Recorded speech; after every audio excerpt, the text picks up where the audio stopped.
Hello my dear students, मैं हूं मुदिता और आप सभी का स्वागत है मेरे चैनल मुदिता आईएएस वॉरियर्स में। क्लास 10th ये वर्कशीट 69 है और ये वर्कशीट आपको 18 दिसंबर 2020 के लिए प्रोवाइड की गई है। आपको मैं बता दूं, जैसे कि हम जो पार्ट पढ़ रहे थे जॉर्ज पंचम की नाक, ये कृतिका का भाग 2 है, ठीक है। और इसका जो पहला पार्ट था यानी चैप्टर का जो इंट्रोडक्शन था वो हम लास्ट वर्कशीट में 68 में डिस्कस कर चुके हैं। तो उसी पार्ट को हम आगे आज पढ़ेंगे, फिर इसके प्रश्नों के उत्तर हल करेंगे। बहुत ही इंटरेस्टिंग चैप्टर है, जैसा कि हमने इंट्रोडक्शन में देखा था जॉर्ज पंचम की नाक के बारे में।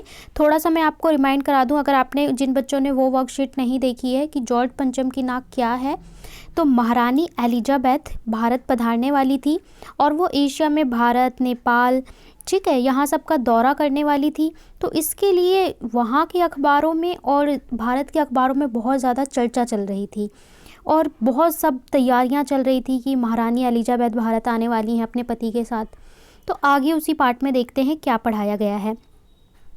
और जो मूर्ति थी, एक मूर्ति तैयार की गई थी जॉर्ज पंचम की, तो आगे मूर्ति के बारे में क्या क्या बताया गया है वो हम आज डिस्कस करेंगे। इस नाक की भी एक लंबी दास्तान है। नाक कौन सी बात हो रही है अभी आपको पता चलेगा। इस नाक के लिए बड़े तहलके मचे थे, किसी वक्त आंदोलन हुए थे, राजनीतिक पार्टियों ने प्रस्ताव पास किए थे, चंदा जमा किया गया था, कुछ नेताओं ने भाषण भी दिए गए थे, गर्मा गर्मी बहसें भी हुई थी, अखबारों के पन्ने रंग गए थे। तो किसकी बात हो रही है? नाक की बात हो रही है, जॉर्ज पंचम की नाक की बात हो रही है। और ये किसी इंसान की नहीं, एक मूर्ति की नाक की बात हो रही है। कि कहा जा रहा है कि ये जो मूर्ति थी, और ये एक व्यंग्यात्मक जो आपका पार्ट है, तो इसमें कहा जा रहा है कि कभी इस नाक के लिए क्या था, राजनीतिक पार्टियों ने प्रस्ताव पारित कर दिए थे, बहसें हुई थी, अखबार पूरे इसी से छपे हुए थे। बहस इस बात पर थी कि जॉर्ज पंचम की नाक रहने दी जाए या हटा दी जाए। और जैसे कि हर राजनीतिक आंदोलन में होता है, कुछ पक्ष में थे, कुछ विपक्ष में थे, ज़्यादातर लोग खामोश थे। बात इस बात पे थी कि जॉर्ज पंचम की नाक लगाई जाए, हटा दी जाए। तो इसमें कुछ लोग कह रहे थे कि लगानी चाहिए, कुछ लोग कह रहे थे नहीं, और ज़्यादातर लोग खामोश यानी कि चुप थे, वो कुछ कहना ही नहीं चाहते थे। खामोश रहने वालों की ताकत दोनों तरफ थी। जो चुप हैं उन्हें आप हाँ भी समझ सकते हैं और ना भी समझ सकते हैं। जैसे आप क्लास में देखते हैं, क्लास में क्या होता है, टीचर बोलती है टेस्ट लेना है, कुछ बच्चे बोलते हैं यस, नहीं लेना है, कुछ बच्चे बोलते हैं यस, और कुछ बच्चे हैं जो किसी में भी हैंड्स अप नहीं करते हैं, ठीक है। तो वो दोनों को सपोर्ट करते हैं। यह आंदोलन चल रहा था। जॉर्ज पंचम की नाक के लिए हथियार बंद पहरेदार तैनात कर दिए गए थे। क्या मजाक की कोई उनकी नाक तक पहुंच जाए, यानी कि लगा दिए गए थे पहरेदार, सिपाही भी लगा दिए थे। हिंदुस्तान में जगह जगह ऐसी नाक खड़ी थी और जिन पर लोगों के हाथ पहुंच गए उन्हें शानो शौकत के साथ उतारकर पहुंचा दिया गया। कहीं कहीं तो शाही लटकनी की नाकों को युद्ध होता रहा। तो क्या था कि पूरे देश में बस एक ही मुद्दा था कि किसी भी तरीके से नाक मिल जाए। गुरिल्ला युद्ध मतलब एकदम युद्ध का माहौल था कि किसी भी मूर्ति पे, अलग अलग जो मूर्ति थी देश भर में, उनकी नाक को देखा जा रहा था, क्या ये नाक फिट हो सकती है, क्या ये नाक फिट हो सकती है। उसी ज़माने के ये हादसा हुआ। इंडिया गेट के सामने वाली जॉर्ज पंचम की लाट की नाक एकाएक गायब हो गई। एक मूर्ति थी, जॉर्ज पंचम की थी, इंडिया गेट के सामने थी, अचानक उनकी नाक गायब हो जाती है, मतलब मूर्ति पर से कोई नाक काट के ले जाता है। हथियार बंद पहरेबाज भी अपनी जगह तैनात थे, गश्त लगा रहे थे कि लाट की नाक चली गई, रानी एल और नाक ना हो, रानी आए और नाक हो ना हो। एकाएक परेशानी बढ़ी कि महारानी एलिजाबेथ जस्ट आने वाली हैं और वो देखेंगी मूर्ति पे तो भाई नाक ही नहीं है। बड़ी शर्मिंदगी शुरू हुई। देश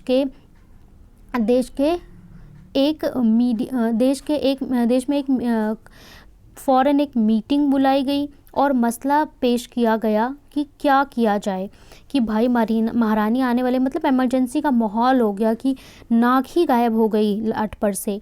यहाँ सभी सहमत थे कि अगर यह नाक नहीं हुई तो हमारी भी नाक नहीं रह जाएगी। इसका मतलब ये सोच रहे थे कि अगर देखेंगे कि भाई एक मूर्ति लगी हुई है, उसके ऊपर नाक नहीं है, तो ये तो हो गया कि देश के सम्मान की बात हो गई, ये तो पूरे देश की नाक कट जाएगी अगर मूर्ति की नाक नहीं है तो। उच्च स्तर पर मशवरे हुए, दिमाग खरोचे गए और तय किया गया कि हालत में नाक का होना बहुत ज़रूरी है। बड़े बड़े मंत्री, बड़े बड़े लोग मिले, बैठे और बात की और सबने कहा भाई नाक तो होना बहुत ज़रूरी है। यह तय मूर्तिकार को कलाकार था, वह जरा पैसे से लाचार था। फिर ये कहा गया कि भाई किसी को भी बुलाओ, कुछ भी करो, मूर्ति पे नाक लगनी चाहिए। तो एक कलाकार को बुलाया गया यानी मूर्तिकार को। उसने कामा के चेहरे देखे, अजीब परेशान थे। इन चेहरों पर कुछ लटके हुए उदास और कुछ बदहवास थे। उनकी हालत देखकर लाचार कलाकार की आंखों में आंसुएं आ गए। तभी एक आवाज़ सुनाई दी, मूर्तिकार जॉर्ज पंचम की नाक लगानी है। मूर्तिकार ने देखा लोग इतना उदास हैं एक मूर्ति के लिए, तो उसके आंखों में आंसू आ गए कि भाई एक मूर्ति की नाक के लिए ये लोग इतना परेशान हैं। अब उससे कहा गया कि इसकी नाक लगानी है। जब हुकामों ने एक दूसरे की तरफ ताका, एक की नज़र एक दूसरे से कहा कि यह बताने की जिम्मेदारी तुम्हारी है।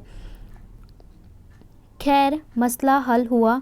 एक बल्के को फ़ोन किया गया और इस बात की पूरी छानबीन करने का काम सौंप दिया गया कि भाई अब लीजिए और इस बात की पूरी छानबीन करिए। पुरातत्व विभाग की फाइलों के पेट चीरे गए और कुछ भी पता नहीं चला। उसके बाद ये तो तय कर लिया गया कि मूर्ति लगाई जाएगी, मूर्तिकार को बुला लिया गया, पूरा जिम्मा सौंप दिया गया।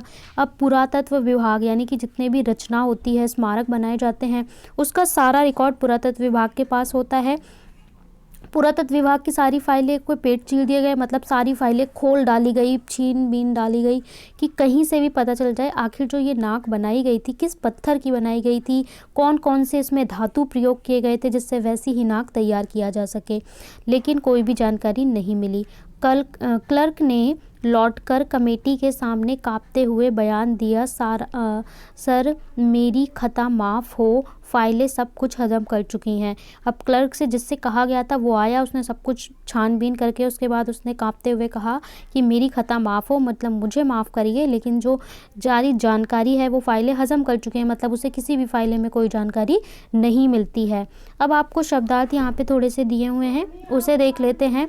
लाटो यानी खम्बा या मूर्ति, उसके बाद खरख्वाहा यानी कि भलाई चाहने वाला, और हुकामों यानी शासक वर्ग। हुकामों मतलब जो लोग मिलकर ये निर्णय ले रहे थे, चाहे वो मंत्री परिषद के लोग हों या शासक हो, ठीक है। ताका यानी देखा, और मसला मतलब समस्या। अब दिए गए गद्यांश में आपको एक डिस्कशन हुआ, नाक गायब हो गई, उसको लगाने के ऊपर चर्चा की गई। अब इससे जुड़े हुए आपको प्रश्न दिए गए हैं, ठीक है। तो ये प्रश्न क्या दिए गए हैं, दिया गया है क्या आंदोलन चल रहा था और क्यों, कौन सा आंदोलन था और क्यों चल रहा था, मूर्तिकार को क्यों बुलाया गया, ठीक है। आगे बोला गया है कलाकार किसे कहा गया है और उसकी आंखों में आंसू क्यों थे। प्रश्न 4 में बोला है कि लाट के बारे में पता करने के लिए फाइलों के पेट चीर दिए गए। तो इसमें पेट चीरने से क्या मतलब है, पेट जो फाइल है वो तो एक नॉन लिविंग थिंग है, अजीवित वस्तु है, और फाइलें सब हजम कर गई, इससे आप क्या समझते हैं। इसके अलावा आपसे पूछा गया है, एक गतिविधि दी गई है और उसमें कहा गया है कि आपको नाक से जुड़े हुए 7 मुहावरे लिखने हैं, मुहावरे या व्यंग्यात्मक शब्द लिखने हैं। सारे सॉल्यूशन हम करेंगे, उससे पहले कोविड के संदर्भ में उचित व्यवहार संबंधी संदेश ये है कि आपको मास्क पहनना है कोविड से सुरक्षित रहने के लिए। चलिए सॉल्यूशन देख लेते हैं। में बोला है क्या आंदोलन चल रहा था और क्यों, तो जॉर्ज पंचम की मूर्ति की नाक गायब हो गई थी और महारानी एलिजाबेथ भारत पधारने ही वाली थी। इसी कारण पूरे देश में आंदोलन चल रहा था कि मूर्ति की नाक लगाई जाए या ना लगाई जाए, और यदि नाक लगाई जाए तो कैसे लगाई जाए। यहाँ पे नाक होगा, ठीक है, आप करेक्ट कर लेना। क्वेश्चन 2 में आपसे बोला था मूर्तिकार को क्यों बुलाया गया, ठीक है। तो जॉर्ज पंचम की मूर्ति की नाक को फिर से लगाने के लिए मूर्तिकार को बुलाया गया। कलाकार किसे कहा गया और उसकी आंखों में आंसू क्यों थे। मूर्तिकार को कलाकार कहा गया जब मूर्तिकार ने उदास और लटके हुए चेहरे देखे तो उसकी आंखों में आंसू आ गए। तो यहाँ मूर्तिकार होगा और यहाँ पे नाक होगा। आगे है लाट के बारे में पता करने के लिए फाइलों के पेट चीरे गए। पर फाइलें सब कुछ हजम कर चुकी थी। यहाँ फाइलों के पेट चीरने और उनके सब कुछ हजम करने से आप क्या समझते हैं? तो यहाँ फाइलों के पेट चीरने का अर्थ सब फाइलों को छान डालना, अर्थात देख डालना। करते ना पूरी छानबीन कर डालो, तो वैसे ही सारी फाइलों को देख डालना इसका मतलब था पेट चीरने का। और फाइलों के सब कुछ हजम करने का अर्थ था फाइलों में आवश्यक जानकारी मौजूद नहीं थी। सभी फाइलें देखने के बाद भी यह नहीं पता लगाया जा सका कि मूर्ति किस पत्थर से बनाई गई थी। तो ये है पूरा इसका अर्थ। इसके बाद दिया है गतिविधि में आपने कई मुहावरे और व्यंग्यात्मक बातें सुनी होंगी, पढ़ी होंगी। उनमें से नाक शब्द प्रयुक्त होता है। ऐसे 7 मुहावरे लिखकर उनका वाक्य बनाना है। तो आपने बचपन से अभी तक जितने भी नाक पे मुहावरे पढ़े हैं वो सब लिखिए और वाक्य बनाइए। नाक रगड़ना, नाक रगड़ना मतलब गिड़गिड़ाकर विनती करना। कौशल अपने माता पिता के सामने नाक रगड़ता रहा, यानी कि जब आप कुछ करते हो, गलती करते हो, ठीक है, तो इसी तरीके से विनती भी करते हैं, या जाना होता है कोई ऐसी चीज़ जो आपको पता होता है नहीं परमिशन मिलेगी, तो वैसे ही कौशल अपने माता पिता के सामने नाक रगड़ता रहा। नाक पर मक्खी ना बैठने देना मतलब अपने पर आँच ना आने देना, अपनी प्रतिष्ठा पर, मान सम्मान पर, ठीक है। प्रकाश अपने नाक पर मक्खी भी नहीं बैठने देता। तीसरे में है नाक में दम करना, बहुत तंग करना। शालू दीदी का बेटा उनकी नाक में दम कर देता है, ठीक है। आप और भी वाक्य लिख सकते हैं। नाको चने चबाना यानी कि तंग करना। भारतीय सैनिक दुश्मनों को नाको चने चबवा देते हैं। नाक का बाल होना, अधिक प्यारा होना। सुहानी का पुत्र उसकी नाक का बाल है, यानी उसके लिए बहुत ही प्रिय है। तो ये आपके 5 हो गए। आगे देख लेते हैं। नाक पर गुस्सा, अधिक क्रोध करना। मेरी अध्यापक के हमेशा नाक पर गुस्सा रहता है, मतलब उन्हें हमेशा क्रोध आता है, जिसको बहुत जल्दी गुस्सा आ जाता है, किसी भी बात पे गुस्सा आ जाता है। नाक कटना, सम्मान को क्षति होना, यानी सम्मान कम होना, प्रतिष्ठा खोना। उसने दूसरे समाज में विवाह करके अपने परिवार की नाक कटा दी। तो ये आपके 7 मुहावरे हैं। आप स्क्रीनशॉट ले सकते हैं, या हमारा टेलीग्राम चैनल है मुदिता IAS वॉरियर, ठीक है। मुदिता IAS वॉरियर, यहाँ हमारा मुदिता IAS वॉरियर चैनल है, जो आपको मिल जाएगा लिंक उसका डिस्क्रिप्शन में, उसे आप क्लिक करके ज्वाइन कर सकते हैं। वहाँ पे आपको सारी वर्कशीट का सॉल्यूशन मिल जाएगा।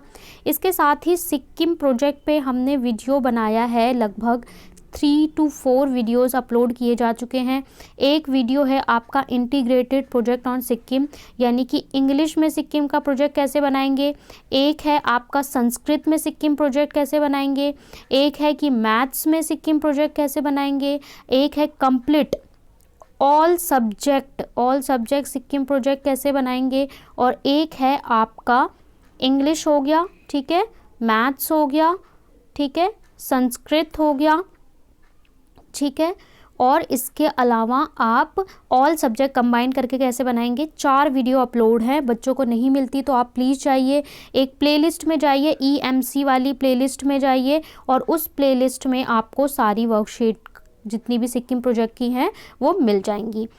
यहाँ पे हमने वर्कशीट नंबर 69 सॉल्व कर ली है। How to score good marks in the examination, इसका वीडियो भी चैनल पे अपलोड है, वो वीडियो भी आप ज़रूर देखें, और वीडियो को लाइक, शेयर और सब्सक्राइब ज़रूर करें।